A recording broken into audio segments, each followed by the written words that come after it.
Okay. Okay, guys. I hope you're all doing well, staying healthy and all that. Um, so today's a vascular day. I want to continue on with that. And actually works out pretty well that we didn't have class yesterday because it's very hard to talk about liver anatomy without first talking about a little bit more about the vascular going into it. So that's fine. Remember, as always, if anyone has any questions, I got my phone in my line of sight. I should be able to notice it. In fact, let me put it even closer. If you want to text me, I don't always immediately see the Zoom group chat, but I have that up as well. And you can always just interrupt me as well. Do not be afraid to do that. Anyhow, so I wanted to start off today with just a little bit of review on this image. And then there's one major vessel system that's actually not here, and that's the portal system. So then we're gonna flip to another another pre-drawn image for the portal system. And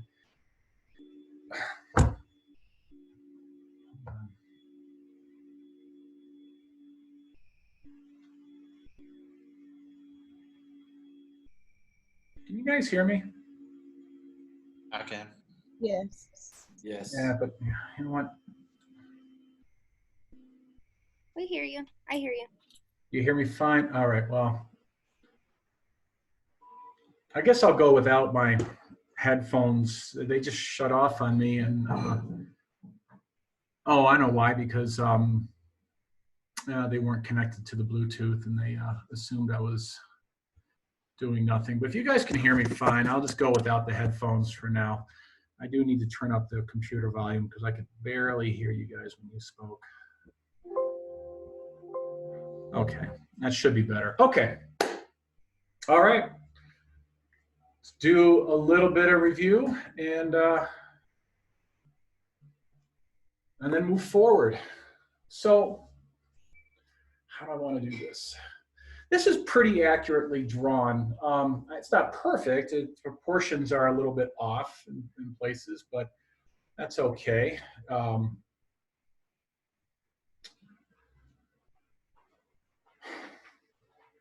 right, well, let's just do everything. Let's start with the aorta. Of course, this is the aorta, the descending aorta. Once it passes through this diaphragm area, it becomes the abdominal aorta. There's little phrenic arteries going off on either side, but we're not going to worry about the phrenic arteries. So I just want you to know they're there, and that's about that. The very first artery we find on here is this guy right here. That's the entire artery right there. Actually, let's do a highlight type color and see how that looks.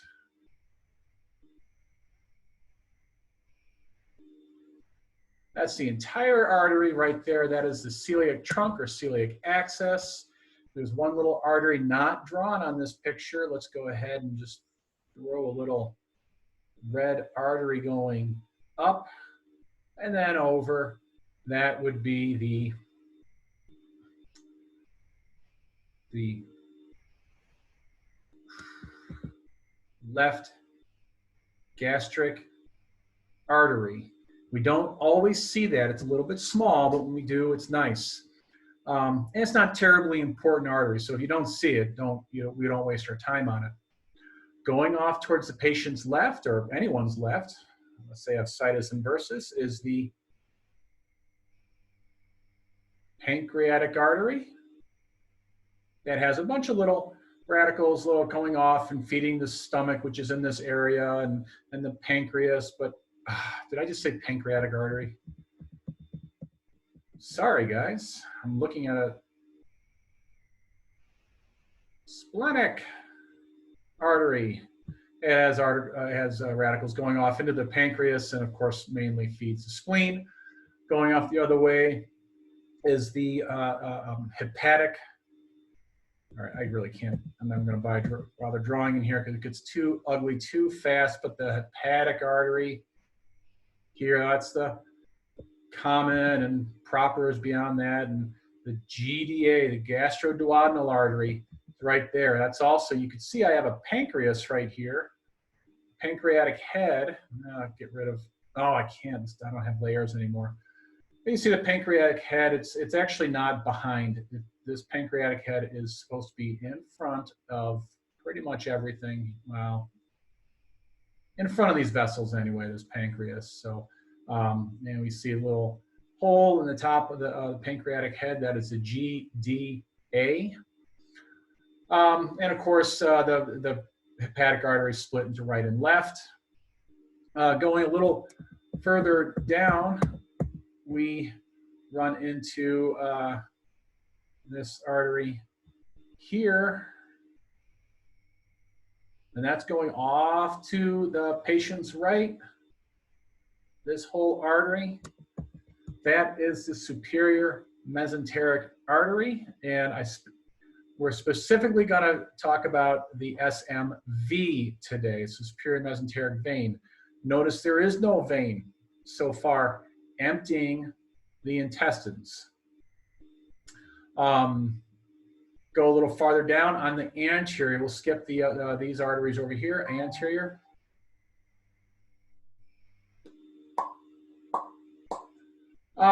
Something to this effect should be in the vascular book.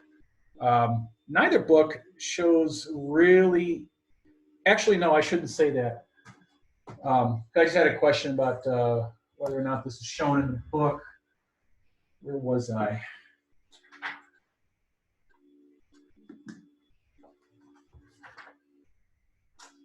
Well, you know what? There's a great picture that shows the relationship of how, you can see my hands in the picture here, how each one of these arteries and arteries, veins, and we're also going to have to talk about common bile duct, how those all arrange in the body.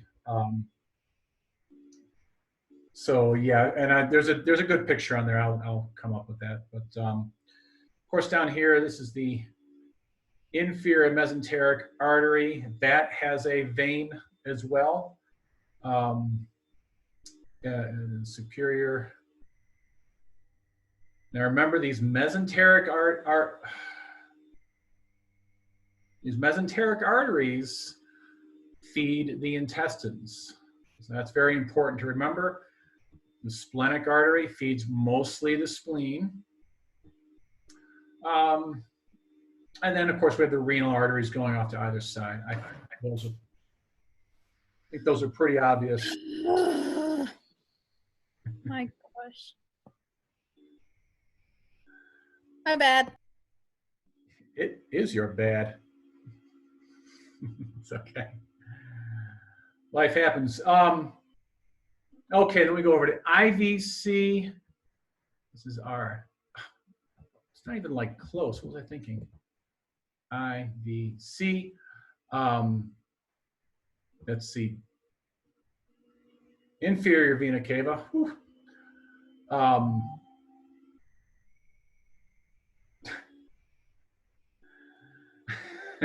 That sucks. We have three, sometimes more, but three major vessels coming off, or actually entering, technically speaking, the right, middle, and left hepatic veins. Come a little further down, we got the renal veins and a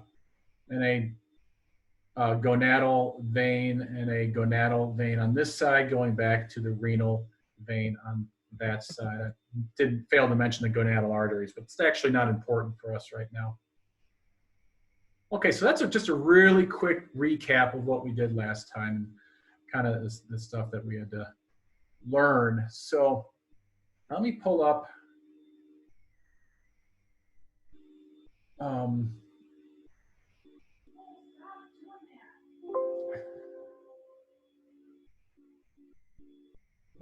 I just brought the same thing again. That's it. Okay. Oh, I meant to set this up a little better. Let's hide that for a moment. So once again, abdomen, we have to, we have a liver here. Do I have a drawing there? I think I do. Of course, it's the wrong color. Of course, we have our liver and spleen. Let me add a couple of organs just so we get an idea of where everything is. Here's obviously our stomach, the C loop of the duodenum.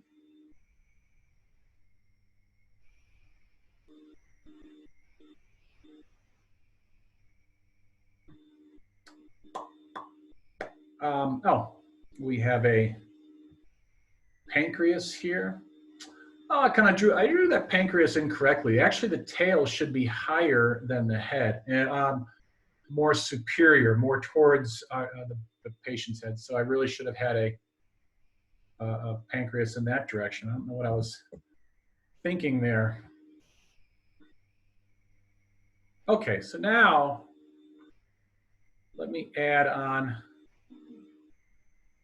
this and get rid of a couple of other things that just kind of distract us for now. So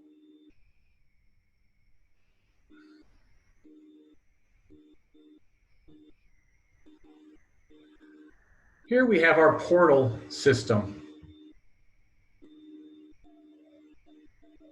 And these little loops down here are a bit stylized. But you could see where if we had another, I'm going to use one of my little tricks I learned here recently.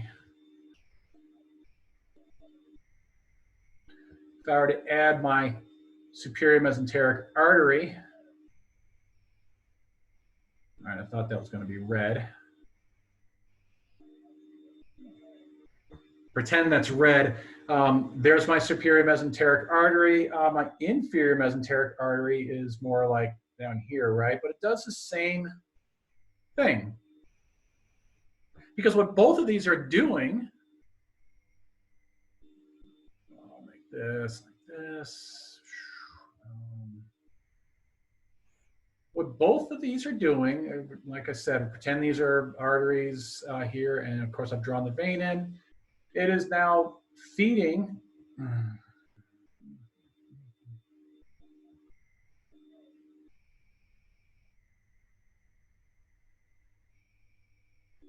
and there's our large intestine. Draw a little bit too.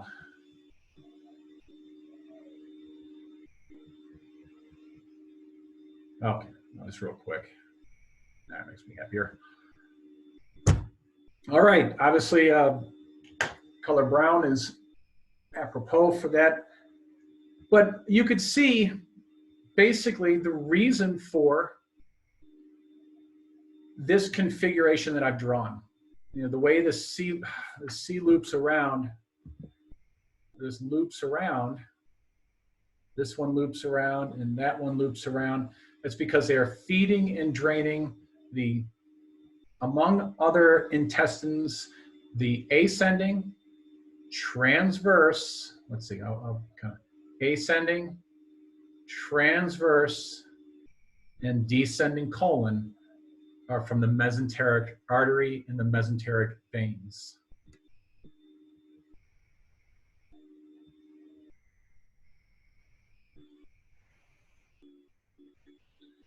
Just gets a little messy here, so let me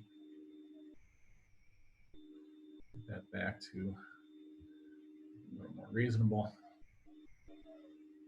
Okay. So let's start labeling these. Superior,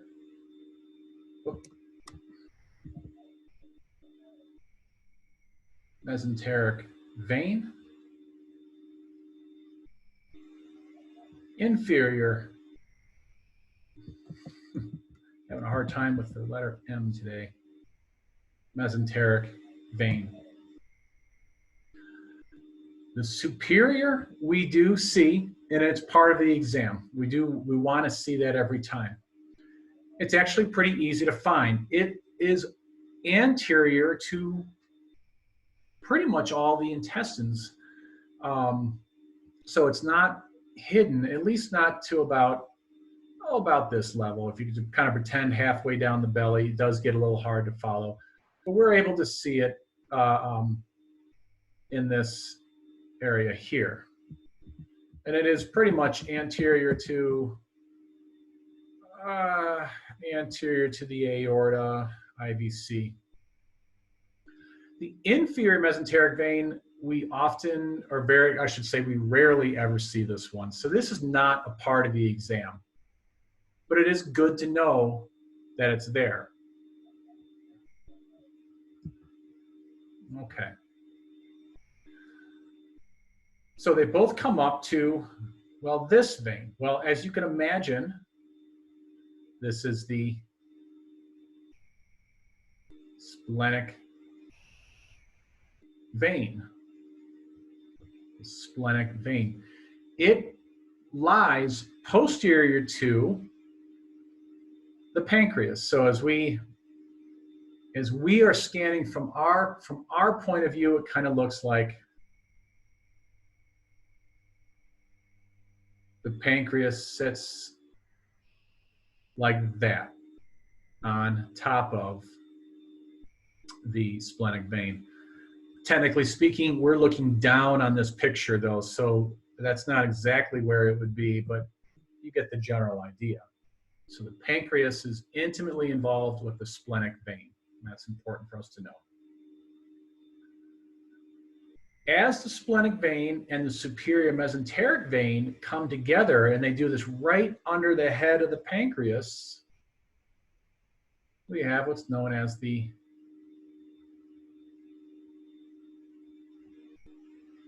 confluence.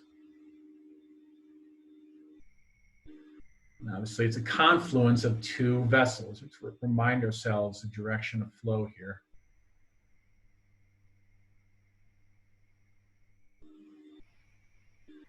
So these two vessels are coming together. It's a confluence, and then it becomes the main portal vein. The main portal vein from there to, well, including the confluence. So I can't draw right there. It's weird. So yeah, main portal vein from there to there. Main portal vein enters the liver. This vein coming off is actually, let's see if I can, the left gastric vein. Now I've drawn it a little bit large. It's actually not that big. It's usually not seen. However, this becomes an extremely important vein to understand and know. So even though we don't see it, this one's an important vein. Okay, so the very moment, if not right before, but at the very, if not right before, then at the very moment that the main portal vein enters the liver at the porta hepatis, the doorway of the liver, it changes to, well, it branches into right and left. So obviously this is right and this is left. Now, a couple of things. When we're scanning this, a lot of times this area in here is really difficult to see. And the reason it's difficult to see is because, well, the stomach comes around, the duodenum starts right there, and, well, now you're dealing with stomach and duodenal gas, intestinal gas. So a lot of times what people end up doing is they scan through the liver and they call this the main portal vein. Main PP, main portal vein, not the main portal vein. So we're going to try, that's something we're going to learn in lab. It's not a, I'm just mentioning it now. Obviously, I don't think you're going to quite get the understanding of that until we're scanning that. But this is the right portal vein. And the reason this is important is because, well, two reasons. One of the things we do is we measure. Let's see, I'm going to draw a little line. Well, I'm just going to draw it right here. This little line right here, that represents the bile duct, BD for bile duct. Well, that's something we measure. We measure the common bile duct. We don't measure the right bile duct unless somehow indicated. So the common bile duct would be, I'm just going to draw another line. Here's my common bile duct. Then it splits along with the portal vein. Here we measure, let's just circle right here. That is where we measure the common bile duct. So it's important not to get confused about what is the main portal vein versus the right portal vein. For one reason is because we don't want to measure the right duct when we should be measuring the common bile duct, which is back here. So that's reason number one. Reason number two, we're going to learn a little bit about disease states. And we see the arrows traveling.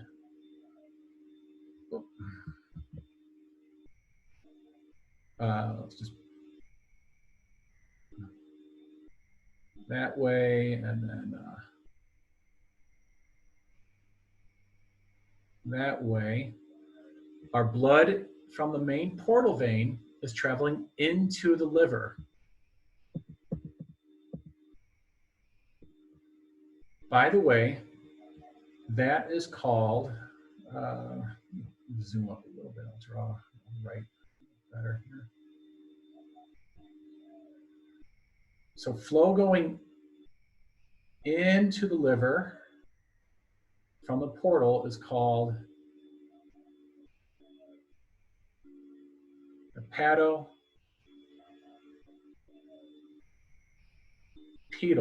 flow, P-E-T-A-L, hepatopetal flow. That is good.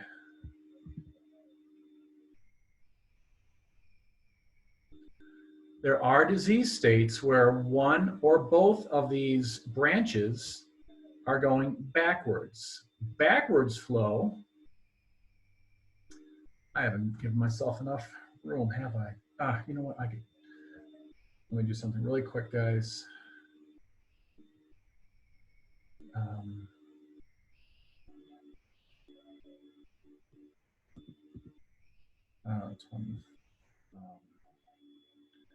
600. I don't want to make this, you probably can't see what I'm doing, but I'm changing the size here. 1800. Okay, that just gave us a little more room to write. So,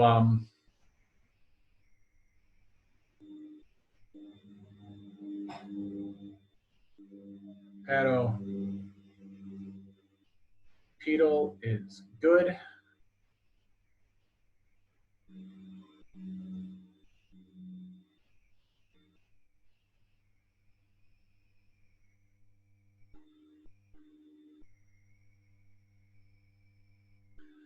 If, however, the blood is going the wrong direction,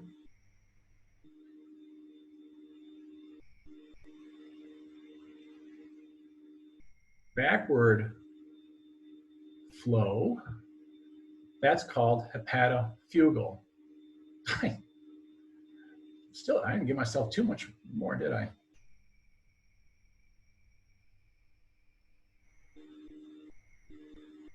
Hepatofugal, and that comes with a sad face, because that is bad. hepatofugal is backwards flow. Okay. But we'll talk more about that when we get into actual disease states. Right now, I really want to concentrate more on anatomy.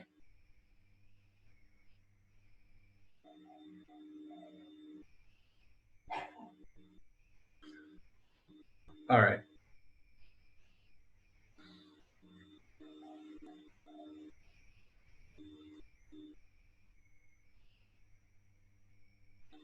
This left gastric vein, I want to expound upon this. I told you, well, it's really important. We don't see it. Or if we do see it, we might see just a tiny little bit of it and then it's gone. What it's actually going to do is one branch is going to feed the stomach.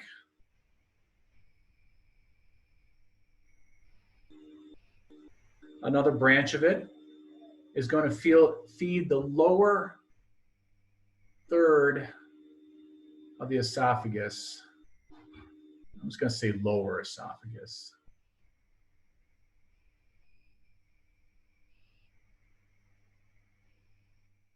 That feeds the lower esophagus. This feeds the stomach. So once again, when it comes to disease states, that bit of information is going to be very important for us to know.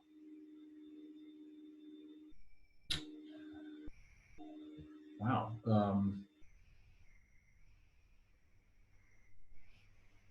Okay, this might be a bit. I've gotten all the major anatomy here. Actually, in retrospect, what I should have had is a few ultrasound images. Actually, I could pull up a couple on the break. That's no problem. Okay, so once again, superior mesenteric vein empties the rights, mostly the right. Let's just say for ease of right side emptied. It's going back. IMV, left side is emptied. That is going back. Spleen is being emptied. And that's significant.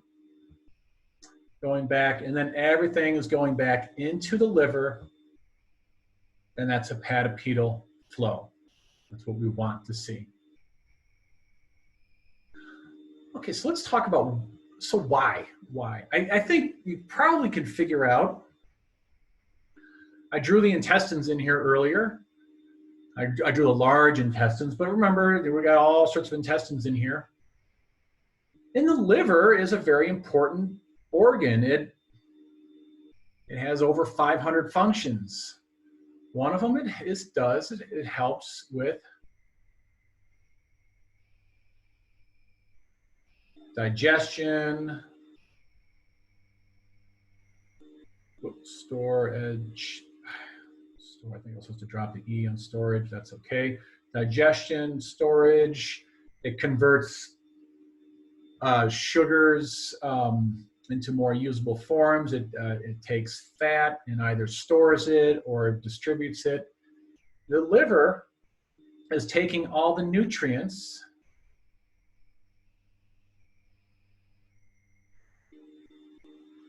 that are absorbed in the intestines, and it's going back up to the liver. That's why the portal system exists. Otherwise, we don't have a portal system at all, and everything just goes back into the IVC, goes back into the heart, and does its thing. But no, every time you eat food, it goes. The digested material of the food goes to your liver. When you drink ETOH, alcohol, ethyl alcohol, that goes directly to the liver. Fun fact, I think this was a big thing in Europe a few years ago. they were, the Europeans were atomizing alcohol. So they'd take like vodka and put it through an atomizer, and then they'd breathe it. Well, they were getting, let's say an average sized guy, he's able to drink say 4 or 5 shots before really feeling it, starting to feel a little tipsy. Well, they were breathing in half a shot and getting wasted on the alcohol. Why? Because instead of going through the liver and being absorbed in the intestines, the ethyl alcohol, the ETOH, went straight to the lungs, straight to back from the lungs to the heart, and was distributed throughout the body and the brain. And so atomizing alcohol is a good way to get messed up pretty fast. And I would not play with that, because how do you know how much you could atomize compared to how much you could drink? You might overdose really fast, which I'm sure some people did. That's a little fun fact on that. So food, drink, nutrients all go up from the intestines to the liver. Now, so you might be looking at the spleen going, well, the spleen doesn't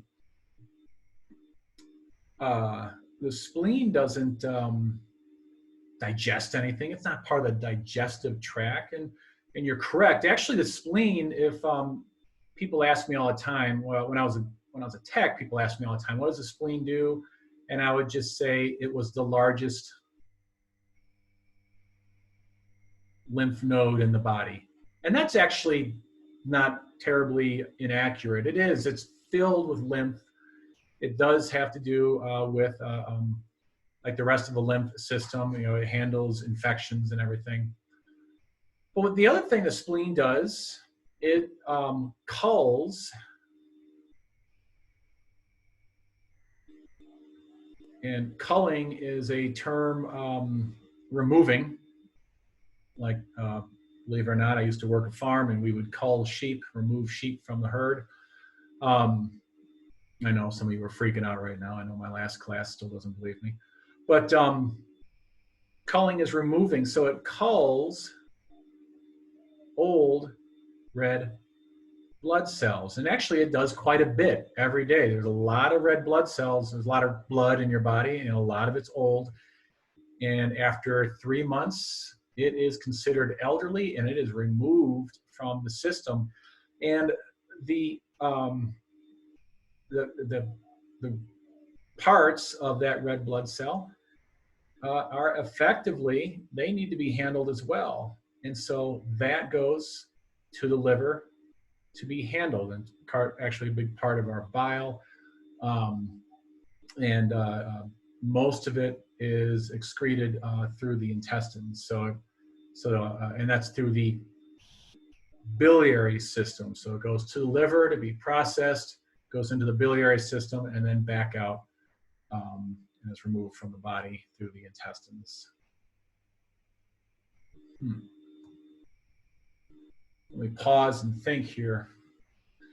We've talked about why the mesenteric veins exist, and that's to drain the intestines. And the splenic vein drains the spleen, of course, but it's a part of the portal system simply because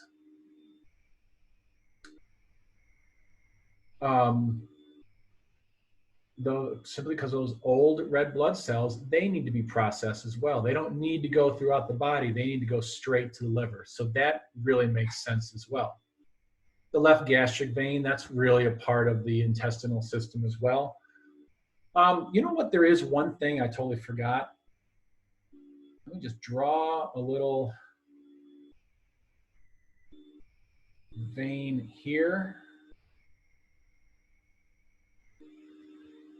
And let me draw a gallbladder hanging down here. Gallbladder. This vein, I'm sorry, this is getting so messy, guys. Let's just erase this so we can fit something in here. This little vein drains the gallbladder. It is called the cystic vein, that goes in, that's really considered a part of the portal system because it drains into the main portal vein. Main portal vein or right portal? I think it's main portal vein. You don't necessarily see this vessel either. This would be very, very small. Okay, now I'm complete. I felt like I was missing one little something, and that's that.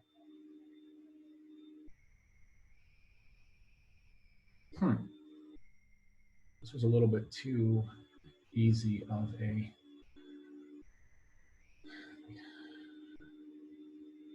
All right. Open, reset, recent. Oh no, you know what? I have a different program entirely. All right, well that's good because I want to mess with that a little bit. Okay. So I have a similar 3D.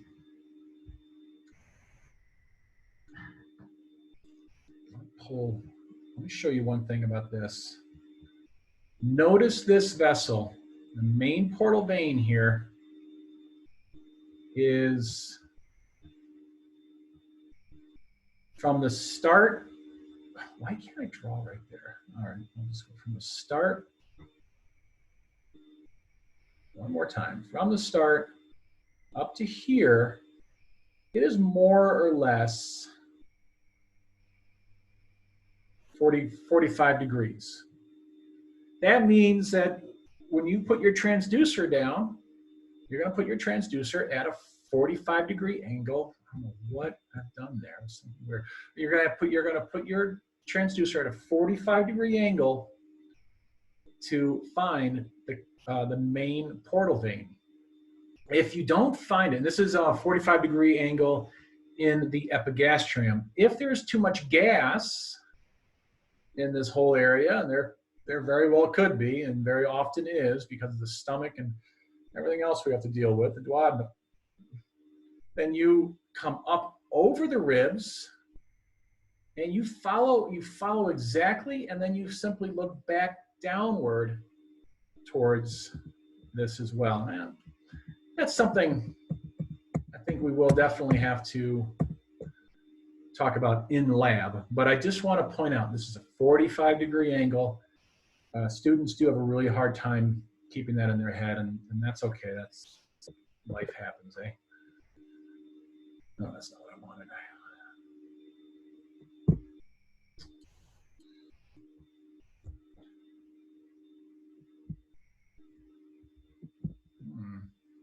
Interesting.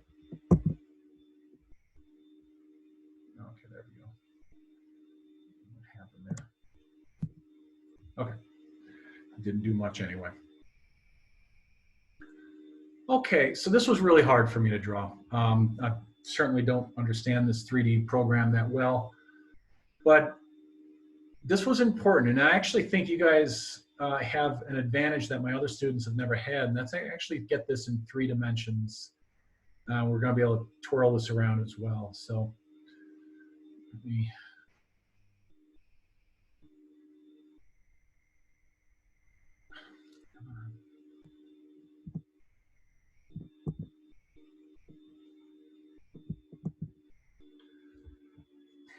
I got to pull my regular.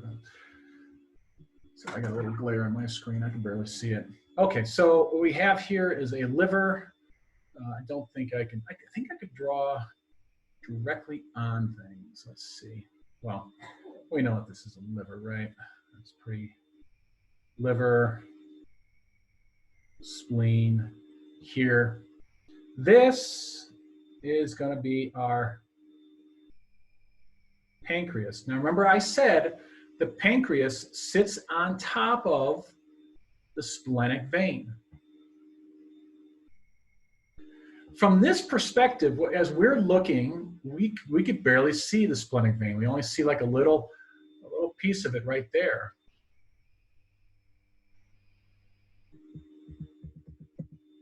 But of course, we're using ultrasound. We see through things. And so when we put our transducer, by the way, this is once again, this is something we'll learn in lab. but this is about a 10-degree angle with the tail end of the transducer going up that way and the head down a little bit that way.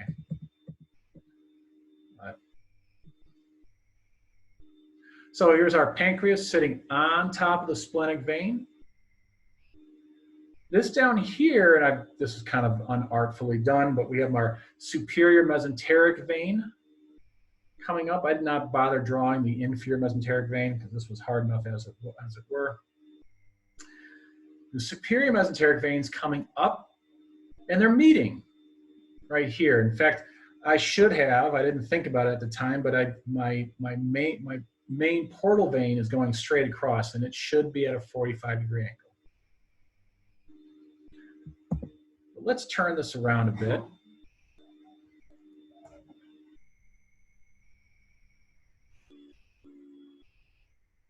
Okay.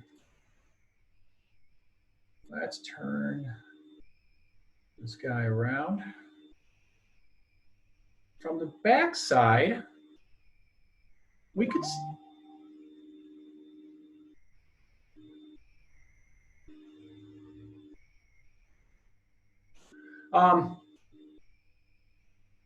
yeah, that would be really awesome if you guys could mess with it. Unfortunately, probably not. This came with my computer. It's Paint 3D. And I've tried to save it and then manipulate it afterwards. And what I end up saving is just a picture of it, and I can't manipulate it at all. That would be pretty cool, though. Okay. So we're looking through the patient's back. Here's a gallbladder sitting outside of the liver on the back side. So this is patient's right, patient's left. We're looking through the back side. You see the head of the pancreas kind of curls around. In fact, this little spot right here is called the uncinate process. We'll learn that later.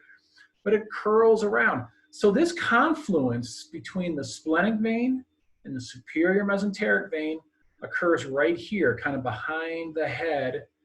And this guy curls around here. And then the main portal vein in purple here goes towards the liver.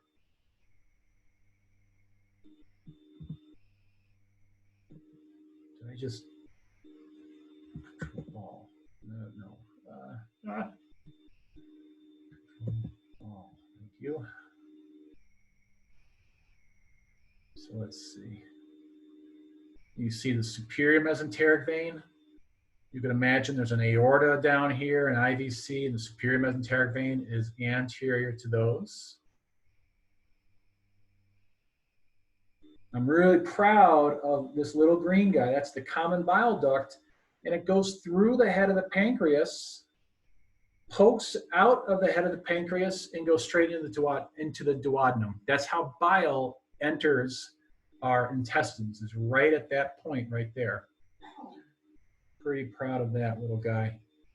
Oh, the other thing is I colored in, I used like a spray can, funny thing. The hilum, well, let's see. It's called the hilum, but more often in the liver, it's called the porta hepatis.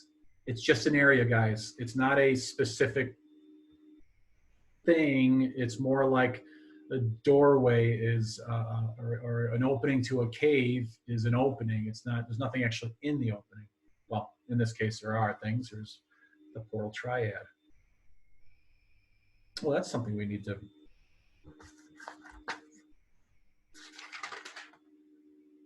portal triad. Portal triad actually that'll be tomorrow.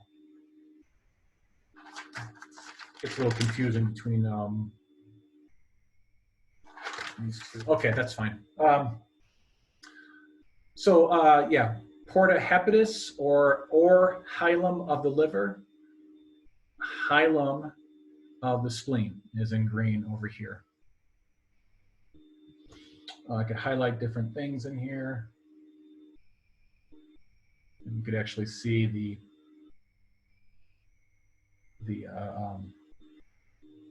main portal vein, the right branch, the left branch.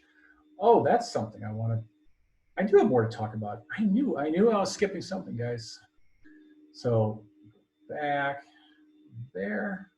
And of course, just for the fun of it, we can look at our, and I just screwed up. That's not what I meant to do. But anyway, there's my gallbladder with the common bile duct, and then right and left branches as well. Let's see if I can control Z that. Oh, good. Okay. Okay. Well, I'll tell you what, guys. There's a few other things I need to talk about. Can't believe I skipped them over, but probably because that picture I drew was not big enough to handle all of my scribbles. So let me do that. I'm going to grab some images from the either my computer or from the internet, and show you those so we kind of get an idea of what this looks like in ultrasound. And see you in, let's see, I'm going to need a little time to do this. So let's make it 2:10 because I need a little time. So 2:10, I'll see you guys back here. I'm sorry, Kurt. I have a question. Yep. For the grades that we have in Blackboard right now, are going to be our current grades, or are they going to change? Because for the final, when they posted the final, it did not change at all. Still the same. And this is Yvonne. Yes. Let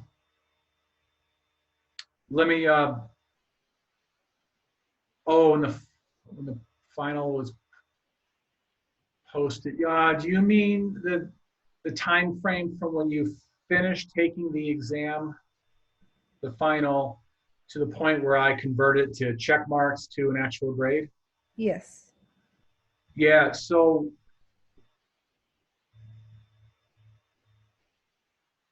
Yeah, I guess I wouldn't. I was trying to. I'll be honest with you guys. I was trying to hide your grades from you for a little bit until I could see, because I'll be honest. I mean, this test was pretty hard. If there was a curve on this test, if you did the math, you might not figure out how you got the grade you got, because there's a curve already built into it. Because I had a pretty good idea where you would be.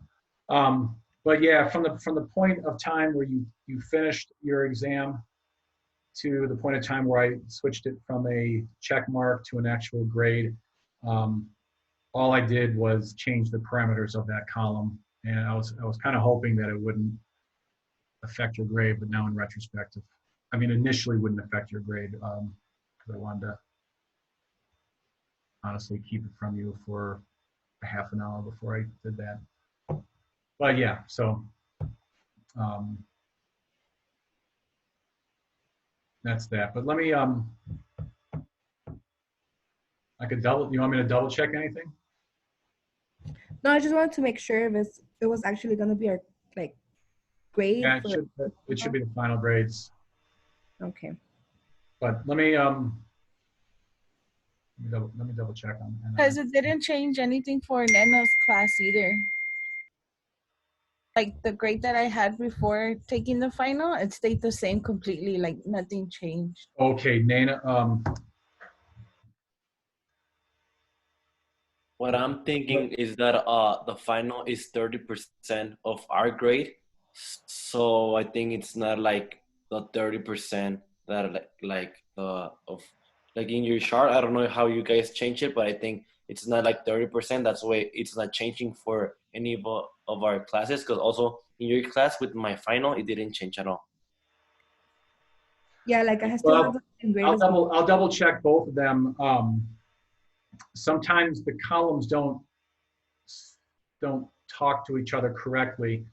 I checked my columns and they all appear to be speaking correctly, but let me look more in the background. It's possible that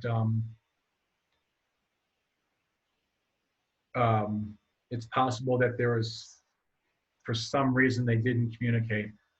And honestly, very possible with Nana's. I failed to double check her final column to make sure that it was communicating correctly. So let me quickly send a text to, I'll just send an email to Melissa not to turn anything in until I double check everything. All right, make it 2:15. We'll be back.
Um, Kurt, you're still recording.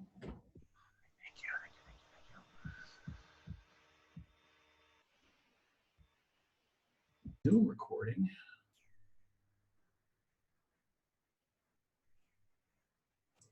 My chat back up, and then I need to see my invite. No.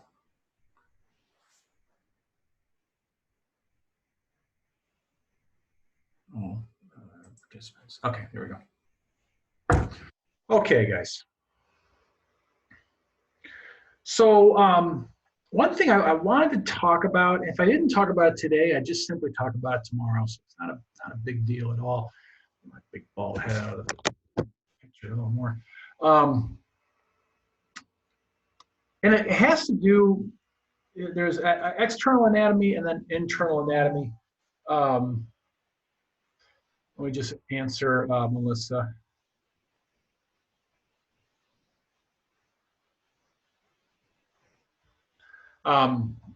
Internal and external anatomy, sometimes they do obviously coincide. And we mentioned, if you're not watching Outlander, I don't know what you're,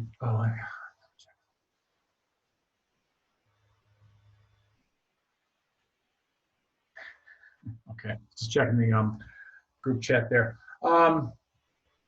If you're not watching Outlander, I don't know what you're doing, but I was watching this show last night, and he was wearing the tri-corner cap, which is you can see here, and it's actually very interesting. This really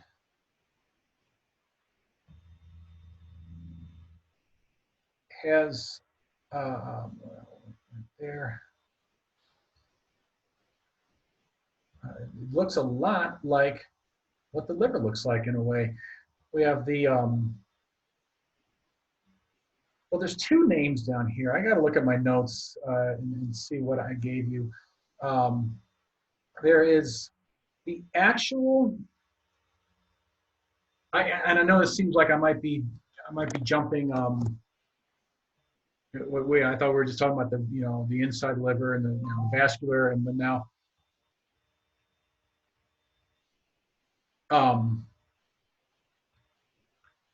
Sorry, I'm getting distracted here, guys. The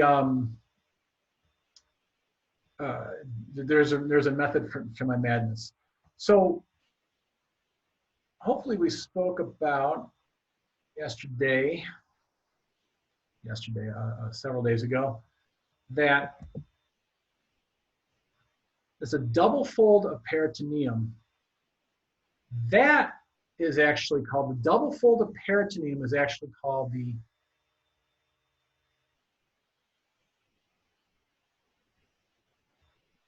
falciform ligament. That goes up, and then there's not the blue, but the light blue here is the coronary ligament, which is really just an extension of the falciform ligament. It's also, this is basically hanging the liver from the diaphragm. The falciform ligament hangs down from the anterior wall. Within the falciform ligament is the ligamentum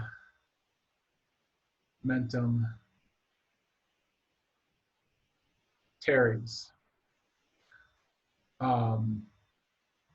Also known as, AKA,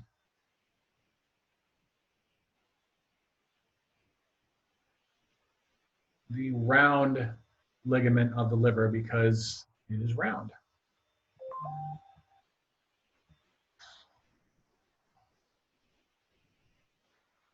Okay, I'm not going to answer Melissa because I am teaching.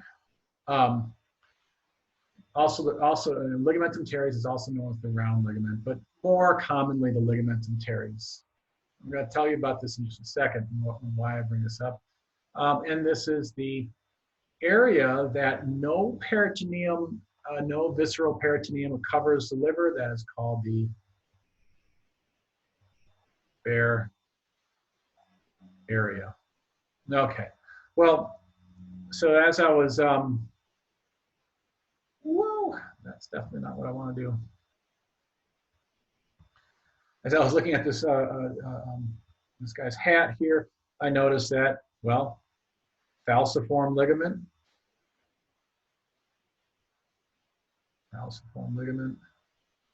coronary ligament. It's called coronary because it's close to the heart. And then the bare area, which I thought was kind of funny. But, so there is a purpose to my madness. The falciform ligament, and people get confused on this. I've been confused on it in the past. The coronary ligament, the bare area, these are all exterior only structures. They are, as far as this, like the falciform ligament, for instance, it is parietal peritoneum that is hanging down to the liver, becoming visceral peritoneum. Now let's open up.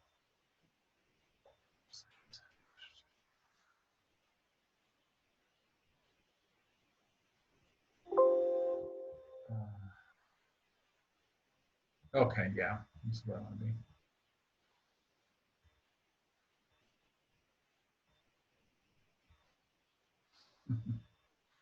This is a reminder. There's two things. I always draw this area right here in this configuration. That's pretty much how we see it on ultrasound. It's technically upside down. Technically speaking, this, and sometimes I used to call this little guy, the little man. Technically speaking, he's actually hanging upside down. This is how it looks on ultrasound though, so it's not worth it to me to draw it the other way because it just gets more confusing. Now I will say, the round ligament, the ligamentum teres, actually comes down, it actually comes from the belly button. Ligamentum teres is the, all right.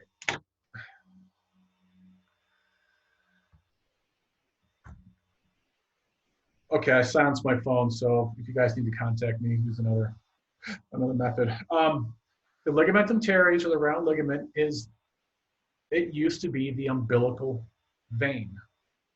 The umbilical vein would come from the belly button inside of the fetus into the liver and into this section of portal vein.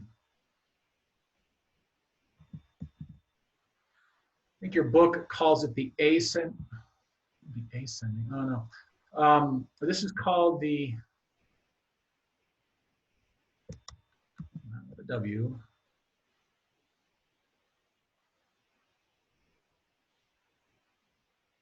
The umbilical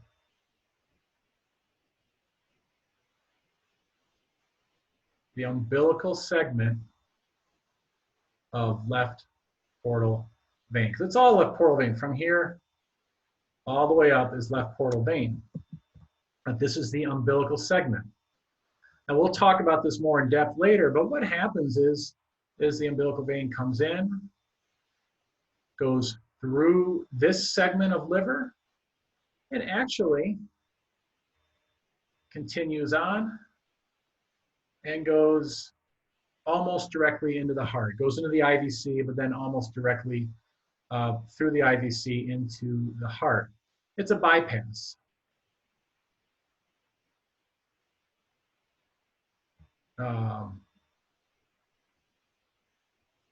It's a bypass that is created because we don't want blood to travel.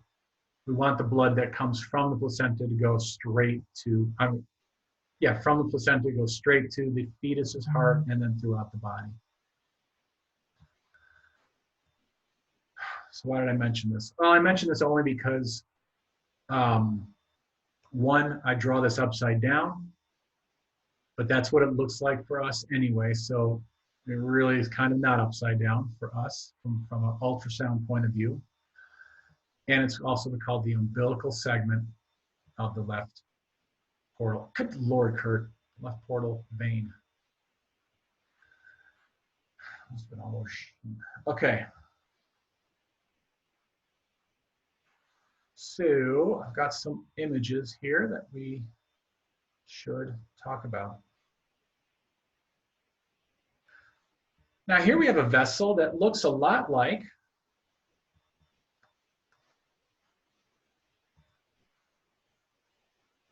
the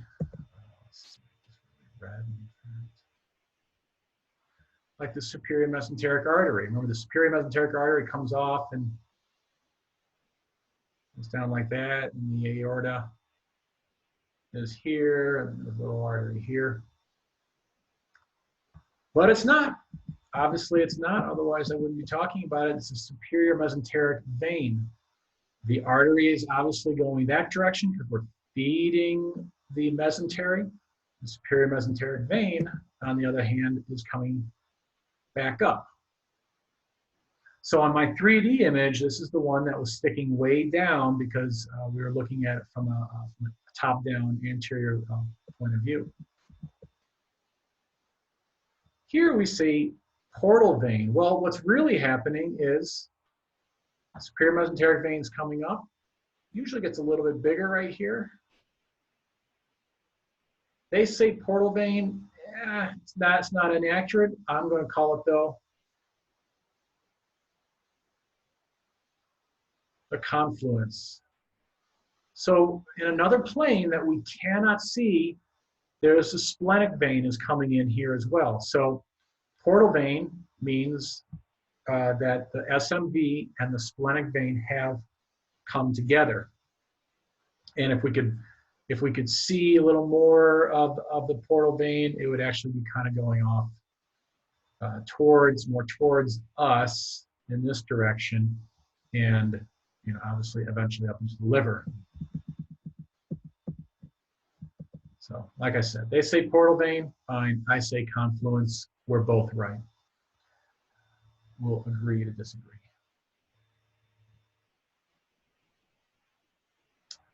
Okay, I said here that if you can see the portal vein continue on, it would be continuing on like this and into the liver.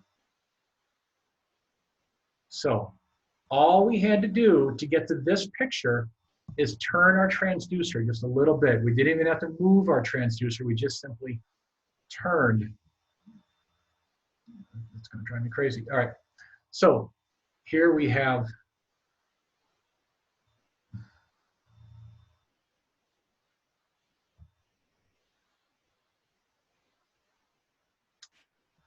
all right, it's going to make me be on that. Okay, now I can do it. Main portal vein. Basically, we're not really seeing the confluence. A little bit of shadowing here. This is actually the edge of the stomach right there. So you can see where that's kind of causing us some problems. This is the beginning of the duodenum here. But for the most part, this person's not too gassy. So confluence is kind of back over here, and then the main Superior mesenteric vein is here, and then coming from the other direction would be the splenic vein. So the confluence here, main portal vein, and here's what I'm going to tell you. Notice how this got smaller here? This looks like it's one vein. Where's the left? Well, we rarely see the right and the left at the same time from this point of view. It's that's just the way we're built. This is actually right portal vein, and I'm guessing. Oh, I don't have to guess. I see it right here. Left portal vein. We're seeing it as a circle. And by the way, the portals, even though they're veins, they tend to stay increased in size, or they're not flattened out like most veins. Anyway, we see this as a circle because what's happening is the main portal vein comes in and a sharp turn, really sharp turn, so sharp in fact that it's no longer in the same plane. It's actually going straight away from us here. So we're seeing a circle. We're cutting it off and not seeing, we're not seeing this like I draw and the books draw and everyone else draws. We're not seeing that because we cannot see that in this plane. It's a sharp turn, and it's also turning, well, it just turns away from us. So right portal vein, this guy's coming in, so basically main portal vein from here to here. Right portal veins coming up. That obviously is continuing, but we're just not we're simply not seeing that as well.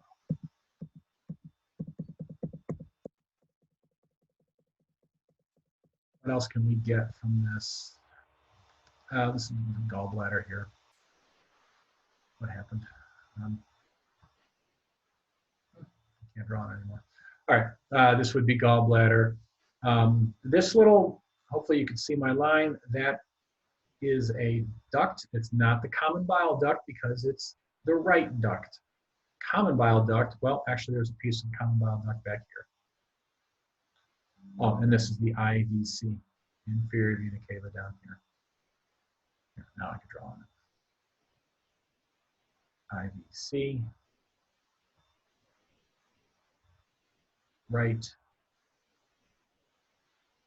duct, gall bladder.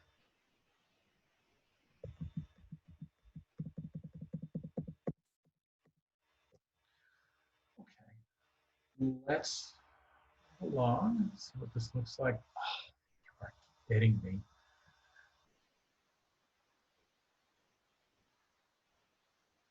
I don't know where that exists. Oh, it doesn't matter. I'm sure I can survive. Ah, okay. I just told you that you almost never see the right and left portal veins together because they just kind of, not only is it a hairpin turn,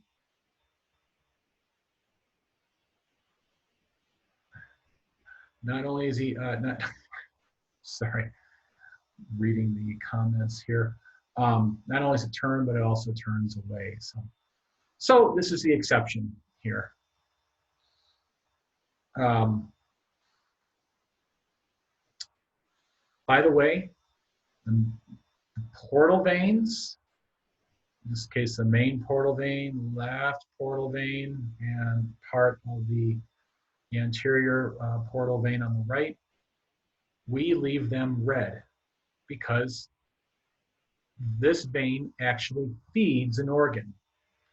There's not a whole lot of veins in the body that do that. I can think of one other that's about 2 centimeters long. But since they feed the organ, we actually leave the main portal vein, the left portal vein, red. We don't change them to blue. Anyway, this is a rare case where we can see right and left at the same time. We do have a right duct here. I'm not seeing the main common bile duct, nor am I even seeing the artery. Now, the artery can be hidden because the artery is actually traveling in the same direction.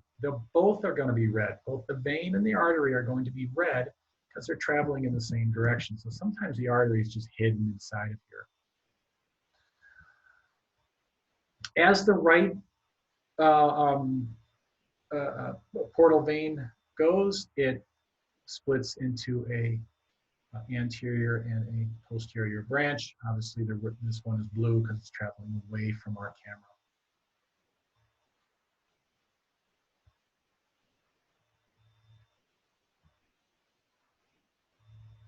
Okay. Now, guys, if you're not confused on perspective, I'm either very shocked or I think you are confused and you just don't know you're confused, because this is confusing. Very confused. Yeah, don't worry about it. This takes a long time. We'll jump back to our, let's see, 235. Yeah, we'll jump back to the 3D one more time to kind of look at this over one more time and then be done with it. It's all over. Now, I need to, I honestly need to scan to get this. yeah, you have to scan, and even after you scan, is this it? Yeah, okay. Okay. Once again, we mentioned the confluence before. This is the confluence. Now you see it's attached to this vein. This is the splenic vein. So your spleen is somewhere over here, and the splenic vein is coming up in this direction. Goes around, so sometimes we'll see it as red and then turns blue. And then it hits this circle. I've made it a circle because coming in from a totally different direction we cannot see is let's see if I just kind of draw a perspective image.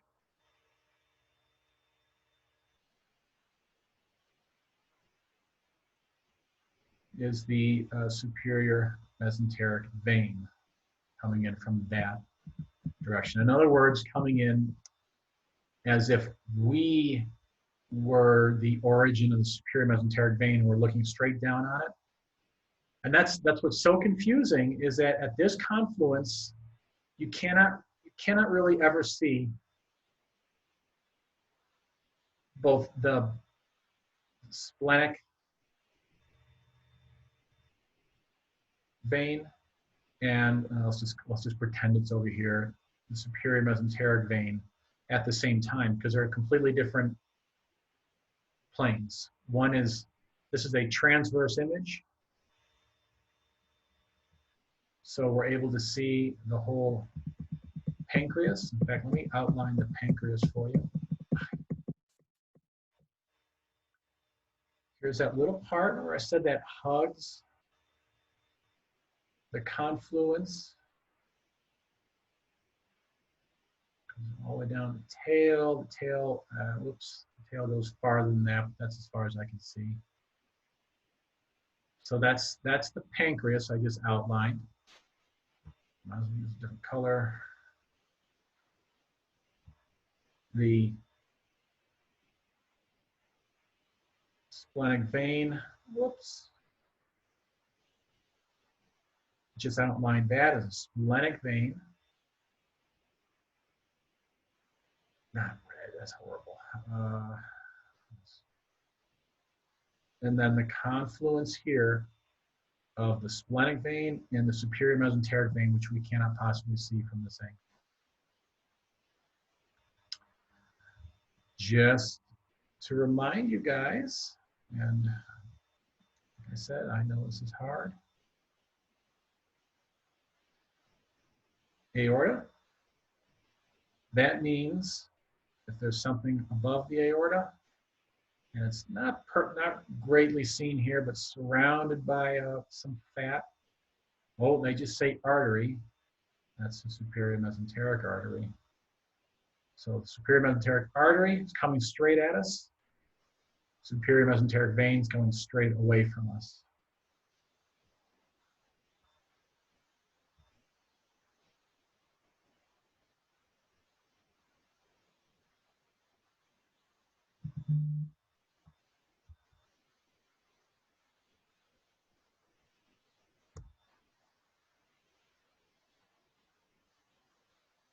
Okay, I think this is a heavy day. I understand that, trust me. This is really hard. You're kidding me.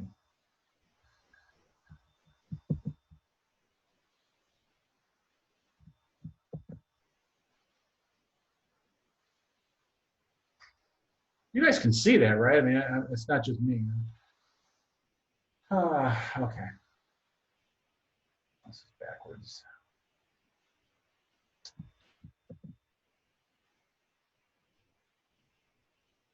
Okay. Looking straight down on the body, we're hovering above the body, looking straight down with X-ray vision. We see the superior mesenteric vein traveling up towards the liver. The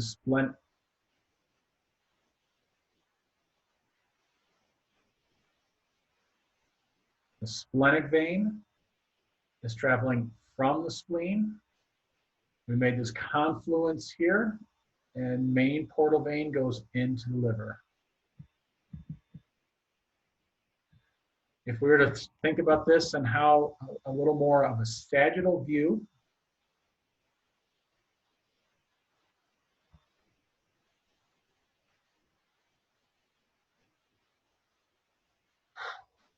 that's horrible. Let's see if I can get rid of the liver here. And oh, that makes it clear.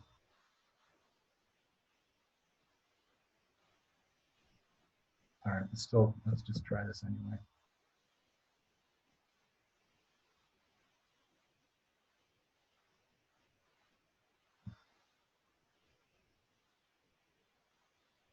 I think this made our viewing a little more difficult, but so kind of sort of sagittal, a little bit. Let's say the patient's rolled up on their side a little bit. See the superior mesenteric vein coming up, splenic vein coming across. This is why, if you think about how your transducer works, it's either in sagittal or it's either in transverse. It can't be two at the same time.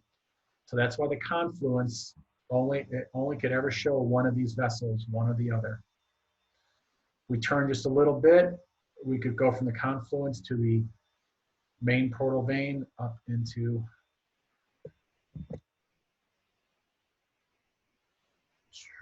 this is getting messy.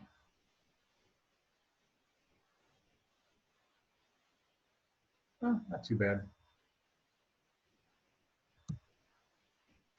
Like I said, this main portal vein should have been in a 45. That's okay.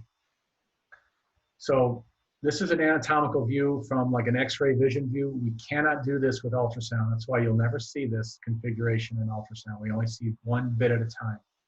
You'll see, let's see, what can I do? I think I can just draw on this. You'll either see this.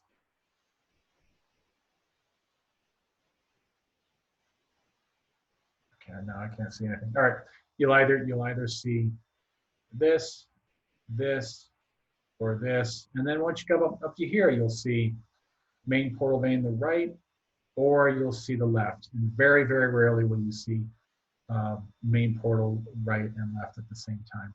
It's just that we're just not built that way. Okay, quickly look. Yeah. Anything else we're going to cover tomorrow? We'll get more into liver anatomy. We'll redo Quino's. I didn't do anything wrong with it. I just kind of got. I didn't want to say something. I didn't want to get into saying something wrong, so I stopped where we stopped.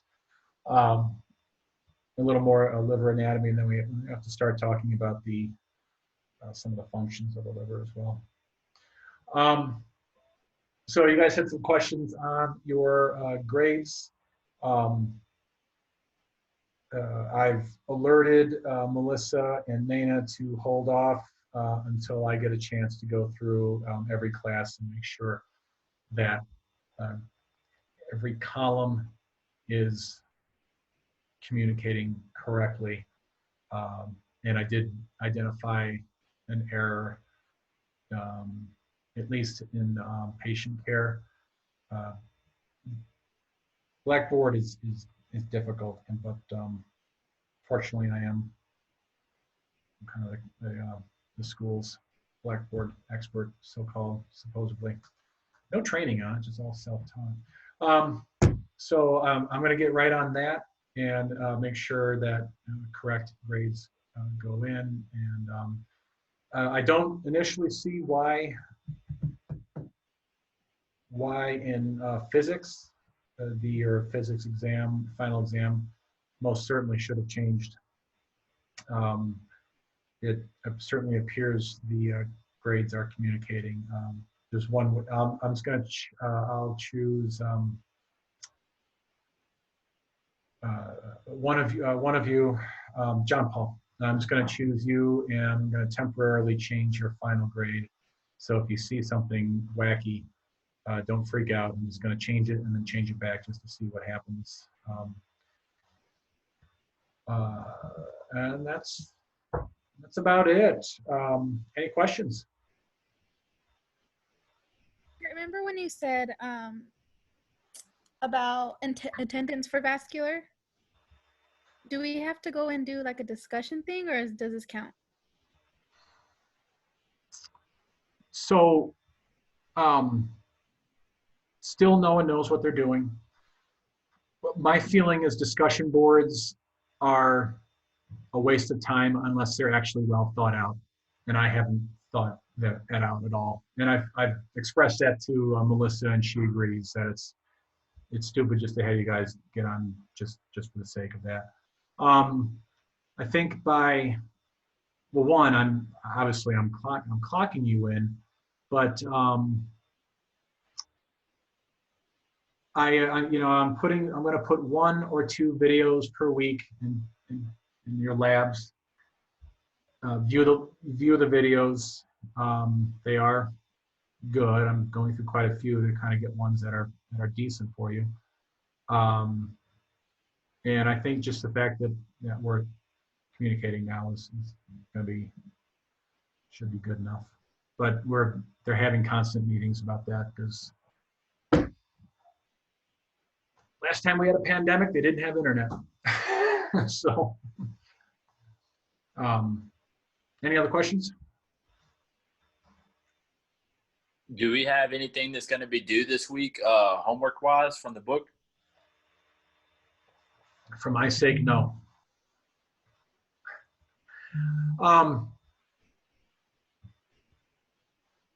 No, let me talk with Melissa one more time on that. See if there's something has to be physically turned in every week. Those 2 chapters were difficult. It actually took me a long time just to organize all the images, much less now I have to go through them. So that was a bit of a cluster. No fault of anyone's really, but so let me see if that's something we have to do every week. Because if we don't have to, I'd rather not.